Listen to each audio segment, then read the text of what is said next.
આજે હું તમારી જોડે ઇન્સ્ટન્ટ સેન્ડવિચ ઢોકળાની રેસીપી શેર કરી રહી છું. નાય ચોખાને આપણે કલાકો સુધી પલાળવાની જરૂર છે કે નાય આપણે એને વાટવાની જરૂર છે. કોઈક મહેમાન આવ્યા હોય તો પણ ઝટપટ આપણે આ સેન્ડવિચ ઢોકળા બનાવીને રેડી કરી શકીએ એવી ઇન્સ્ટન્ટ અને એકદમ સહેલી રેસીપી શેર કરી રહી છું કે જે તમે મિનિટોમાં જ બનાવીને રેડી કરી શકો છો. તો ચલો જઈએ આપણે રેસીપી તરફ. 1.5 વાટકી જેટલી મેં અહીંયા સોજી લીધી છે. સોજી જે આપણે જનરલી બધા યુઝ કરતા હોઈએ એનો જ ઉપયોગ મેં અહીંયા કર્યો છે. હવે અહીંયા 1 વાટકી જેટલી આપણે દહીં લેવાનું છે. દહીં બહુ ખાટું બી નહીં અને બહુ મોડું બી નહીં, ઘરનું દહીં છે. હવે મેં અહીંયા થોડું પાણી એડ કરીને બધાને આપણે સરસ રીતે મિક્સ કરી દેવાનું છે. જેમ આપણે ઢોકળાનો લોટ પલાળતા હોઈએ બસ એવી જ રીતે આપણે અહીંયા લોટ પલાળવાનો છે. બસ થોડું પહેલાં પાણી એડ કરવાનું અને એને સરસ રીતે આપણે મિક્સ કરવાનું. એની અંદર સરસ બાઇન્ડ આવે એટલે મેં 4 મોટા ચમચા જેટલું મેં અહીંયા ચોખાનો લોટ એડ કર્યો છે. 4 મોટા ચમચા એટલે 1/4 કપ જેટલું મેં અહીંયા ચોખાનો લોટ એડ કર્યો છે, જેથી બહુ સરસ બાઇન્ડ આવશે. હવે બધાને આપણે સરસ રીતે મિક્સ કરી દઈએ. એકદમ લોટ ઘટ છે એટલે આપણે આમાં પાણી નાખવાની જરૂર પડશે. આમાં મેં લગભગ અડધી વાટકી જેટલું પાણી એડ કર્યું છે, એટલે 1 વાટકી દહીં અને અડધી વાટકી જેટલું પાણી એટલે 1.5 વાટકી જેટલું થયું. 1.5 વાટકી સોજીમાં 1 વાટકી જેટલી દહીં અને અડધી વાટકી જેટલું પાણી એડ કરીને આપણે આમાં નાખી શકીએ છીએ. જો તમારી જોડે દહીં ના હોય તો તમે 2 વાટકી જેટલી છાશ પણ આમાં એડ કરી શકો છો. આપણે લોટ એટલો ઢીલો કરવાનો કે જેમ આપણે ઢોકળાનો બેટર હોય એટલું જ ઢીલો આપણો લોટ હોવો જોઈએ. એ પ્રમાણે મેં તમને અહીંયા એકદમ પરફેક્ટ માપ બતાવી દીધું છે. બસ હવે આપણે આને સાઈડમાં લગભગ 10 મિનિટ માટે સેટ કરવા મૂકી દઈશું, જેથી લોટ એકદમ સરસ ફૂલી પણ જશે અને એકદમ સરસ સેટ પણ થઈ જશે. ત્યાં સુધી આપણે સરસ ચટણી બનાવી દઈએ.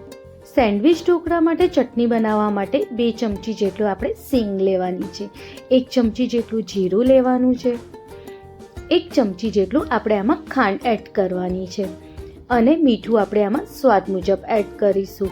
અને મેં અહીંયા 3 મોટા લીલા મરચાં લીધા છે. જો તમારી જોડે નાના કે મીડિયમ સાઇઝના હોય તો 5 લીલા મરચાં તમે આમાં એડ કરી શકો છો. અને 100 ગ્રામ જેટલી મેં આમાં કોથમીર એડ કરી છે. જો તમારી જોડે ફુદીનો હોય તો તમે ફુદીનો પણ આમાં નાખી શકો છો, એનાથી પણ ચટણીનો ટેસ્ટ સારો આવે છે. જ્યારે આવી રીતે બધું સમારાઈ જાય અને કોથમીર જ્યારે બી તમે એડ કરો ત્યારે સરસ રીતે ધોઈને અને કોરી કરીને જ એડ કરવાની. આમાં આપણે સહેજ બી પાણી નાખવાની જરૂર નહીં, આપણે પાણી વગર એને વાટવાનું.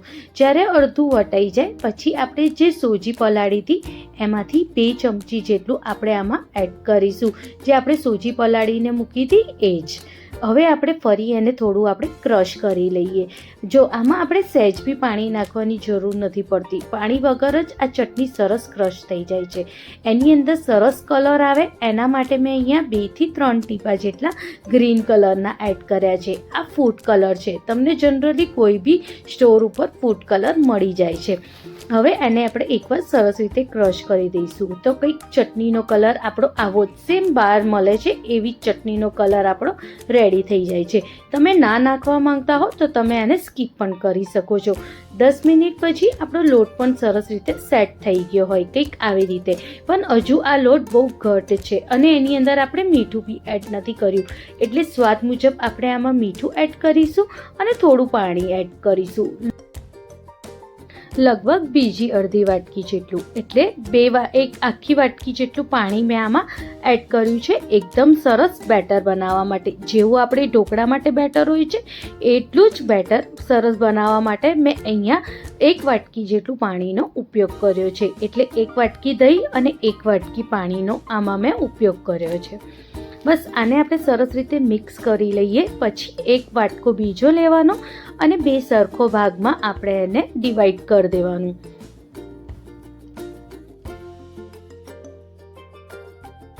હવે જે થાળીમાં આપણે ઢોકળા બનાવવાનું હોય એ થાળીને પણ આપણે તેલ લગાવીને રેડી કરી દેવાની.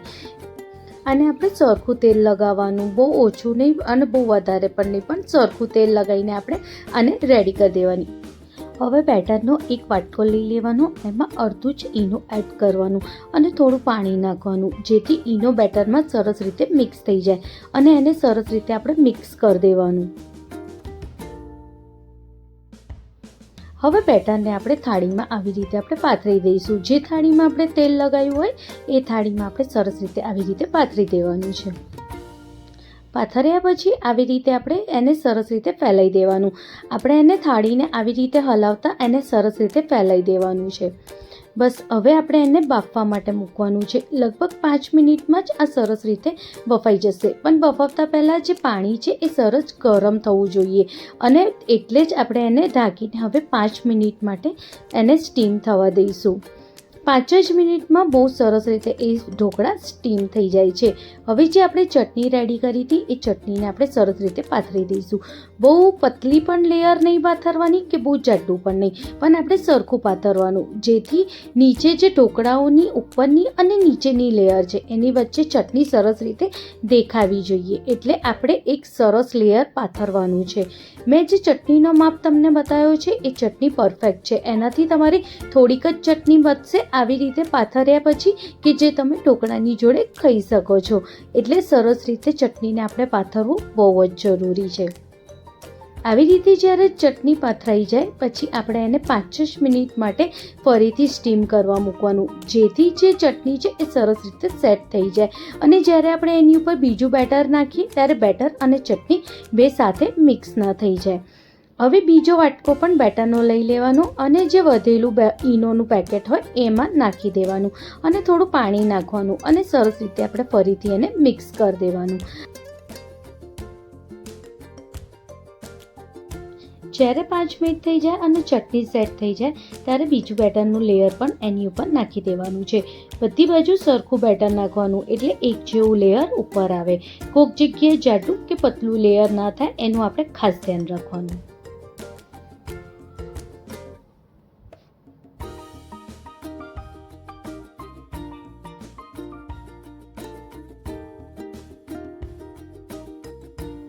હવે સહેજ મરચાંને પણ આવી રીતે આપણે એની ઉપર ભભરાઈ દઈશું.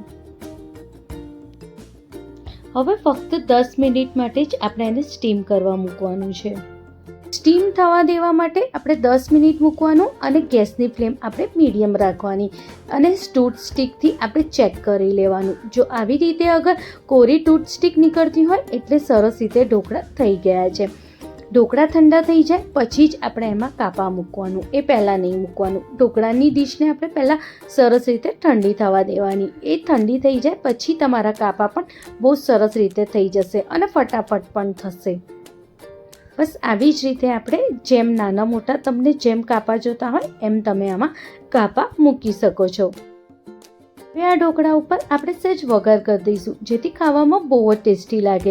એના માટે મેં અહીંયા 2 ચમચી જેટલું તેલ ગરમ કરી દીધું છે. એમાં ચપટી હિંગ એડ કરી છે, અડધી ચમચી જેટલું રાઈ અને જીરું એડ કર્યું છે અને 1 ચમચી જેટલું સફેદ તલ. બધાને આપણે સરસ રીતે શેકાઈ જાય ત્યાં સુધી આપણે એને શેકવાનું છે. સરસ શેકાઈ જાય એટલે આવી રીતે આપણે વઘારને ઢોકળાની ઉપર નાખી દેવાનું છે. બધે ફરતું વઘાર નાખવાનું જેથી બધા ઢોકળા ઉપર સરસ રીતે આવી જાય. બસ આવી જ રીતે આપણે વઘાર કરી દેવાનું છે ઢોકળાને. અને રેડી છે ઇન્સ્ટન્ટ સેન્ડવિચ ઢોકળા. આ સેન્ડવિચ ઢોકળા ખાવામાં બહુ ટેસ્ટી પણ લાગે છે અને ઝટપટ પણ બની જાય. કોઈક મહેમાન આવ્યા હોય તો તમે એને ઝટપટ ગરમ નાસ્તો પણ બનાવીને આપી શકો છો. અને ઉનાળામાં છોકરાઓને કંઈક 4 થી 5 વાગે કંઈક નાસ્તો કરવો હોય તો પણ તમે એને ઝટપટ બનાવીને આપી શકો છો. ઝટપટ તમે સવારના નાસ્તા પણ બનાવી શકો છો અને રાતના જમવામાં પણ બનાવી શકો છો. ઉનાળામાં બહુ વાર રસોડામાં ઊભું ના રહેવું પડે એવી રેસીપી છે અને ઝટપટ પણ બની જાય અને બધાને ગમે એવી રેસીપી પણ છે. તમને આ રેસીપી ગમી હોય તો તમે તમારા દોસ્તો સાથે જરૂરથી શેર કરજો. મળીએ એક નવી રેસીપી સાથે. Thank you.